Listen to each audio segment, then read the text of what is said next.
हरिओम. भगवद्गीता बोध. योगदास श्री जय गणेश जोशी यांनी केलेले निरूपण.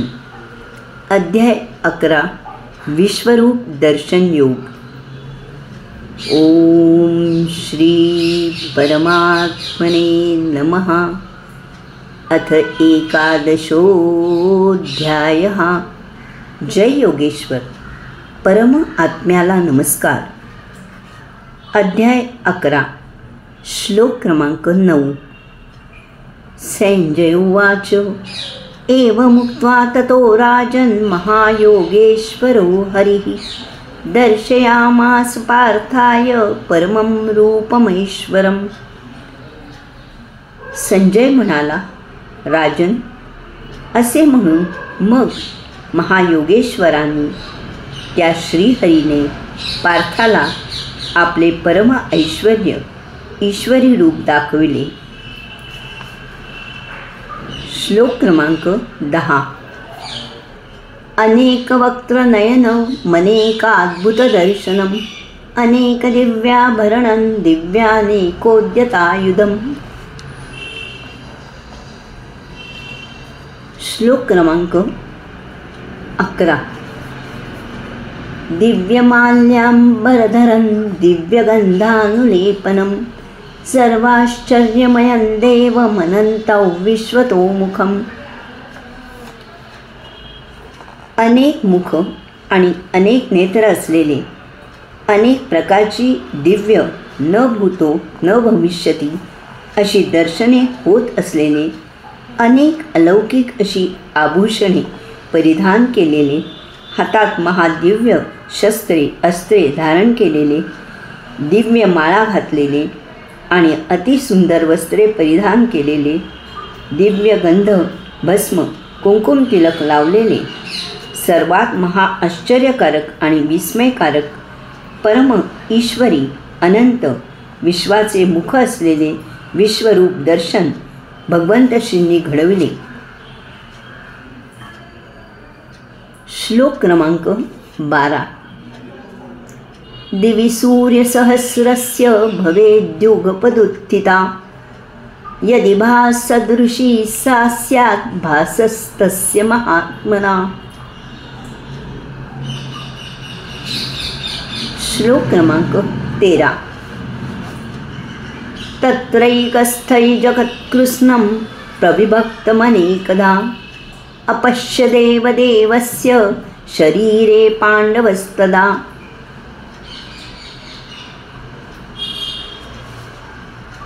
आकाशात एकाच वेळी हजारो सूर्य जर एकदम उगवले तर त्यांचा एकत्रित प्रकाश कदाचित त्या विराटाच्या प्रकाशा एवढा असेल किंवा नाही याची शंकाच आहे. त्यावेळी पांडवाने परम ईश्वर भगवंत श्रींच्या शरीरात एकाच ठिकाणी स्थित झालेले, अनेक प्रकारात विभागलेले संपूर्ण जगत पाहिले. श्लोक क्रमांक 10, 11, 12 आणि 13 येथे ज्या क्रमाने अर्जुनाला विश्वरूप दर्शन होत आहे तो क्रम पाहण्यासारखा आहे. मी माझ्या अनुभूतीवरून हे ठामपणे सांगू शकतो की या अशा क्रमाने परमात्म्याचे दर्शन होते. अर्थातच माझ्या आणि अर्जुनाच्या दर्शनात महत् अंतर आहे, परंतु त्याचा क्रम एकच आहे.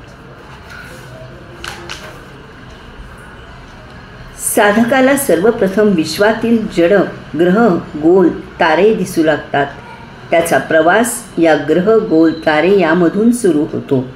हे ग्रह गोल तारे अद्भुत अशा विविध दिव्य रंगात दिसतात. ते साधकाच्या अंगावर आल्यासारखे वाटतात. यामुळे विचलित न होता जेव्हा साधक यांच्या अतीत पोहोचतो तेव्हा तेथे फक्त एक पांढरा स्वच्छ प्रकाशाचा पडदा असल्यासारखे दृश्य दिसते. याला योगाधिराज पातंजलींनी सानंद समाधी असे म्हटले आहे. येथे दर्शन झाले म्हणून अनेक साधक तृप्तीची ढेकर देऊन उपासना थांबवतात, सोडून देतात. उपासना कधीही थांबवायची नसते, ती तशीच सतत चालू ठेवायची असते. असो, यानंतर या पडद्याच्या मध्यभागी एक ज्योतिर्मय आकृतीचे द्वार दिसू लागते. या द्वारातून जेव्हा त्याच्या अतीत प्रवास होतो तेव्हा तेथे हजारो सूर्य एकदम एकाच वेळी प्रकाशाचे असे महादिव्य महाअद्भुत असा साधकाच्या सर्व बाजूने प्रकाशच प्रकाश साधकाला घेरून येतो. विशेष म्हणजे या अशा महादिव्य महाअद्भुत प्रकाशाचा दाह होत नाही. काही वेळाने साधक यातच सामावला जातो. येथेच आपल्या जन्माची पूर्णता व्हावी असे हवे असले तरीही आपले भोग शिल्लक असल्यामुळे यामधून साधक व्युत्थान होऊन ध्यानसमाधीच्या बाहेर येतो. अर्जुनाला सर्वप्रथम अनेक मुख आणि अनेक नेत्र असलेले अनेक प्रकारची दिव्य न भूतो न भविष्यती अशी दर्शने होत असलेले अनेक अलौकिक अशी आभूषणे परिधान केलेले, हातात महादिव्य अस्त्रे शस्त्रे धारण केलेले, दिव्य माळा घातलेले आणि अतिसुंदर वस्त्रे परिधान केलेले, दिव्य गंध भस्म कुंकुम तिलक लावलेले, सर्वात महाआश्चर्यकारक आणि विस्मयकारक परम ईश्वरी अनंत विश्वाचे मुख असलेले विश्वरूप दर्शन भगवंत श्रींनी घडविले. हे अर्जुनाचे जडदर्शन होते. सर्वसामान्य साधकापेक्षा अर्जुनाला निराळे जडदर्शन झाले याला कारण आहे. अर्जुन लढवय्या क्षत्रिय आहे.